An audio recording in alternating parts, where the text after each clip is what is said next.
നമസ്കാരം.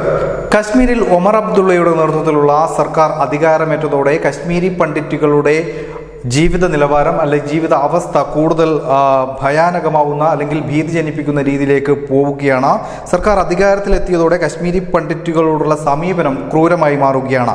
ഏറ്റവും ഒടുവിലായി ജമ്മുവിൽ കശ്മീരി പണ്ഡിറ്റുകളുടെ കടകൾ ജമ്മു ഡെവലപ്മെന്റ് അധികൃതരുടെ നേതൃത്വത്തിൽ പൊളിച്ചു മാറ്റിയതായി ബന്ധപ്പെട്ട വാർത്തയാണ് വരുന്നത്. ബുധനാഴ്ചയാണ് കടകൾ പൊളിച്ചു മാറ്റുന്നത് ആരംഭിച്ചത്. യാതൊരു വിധത്തിലുള്ള മുന്നറിയിപ്പും പണ്ഡിറ്റുകൾക്ക് നൽകാതെയാണ് അവരുടെ ഏക ഉപജീവന മാർഗമായ ഇത്തരത്തിലുള്ള വ്യാപാര സ്ഥാപനങ്ങൾ കടകൾ പൊളിച്ചു മാറ്റാൻ സർക്കാരിന്റെ പിന്തുണയോടുകൂടി ഇത്തരത്തിൽ നീക്കം ആരംഭിച്ചിരിക്കുന്നത്. ഇപ്പോൾ 6ഓളം കടകളാണ് മുന്നറിയിപ്പില്ലാതെ ഇത്തരത്തിൽ പൊളിച്ചു മാറ്റിയത്. നമുക്കറിയാം, പണ്ഡിറ്റുകൾ വളരെ ദുരിതം അനുഭവിക്കുന്ന ഒരു വിഭാഗമാണ്. പ്രത്യേകിച്ച് കാശ്മീരിൽ നിന്നും ആട്ടിയോടിക്കപ്പെട്ട ഒരു വിഭാഗമാണ്.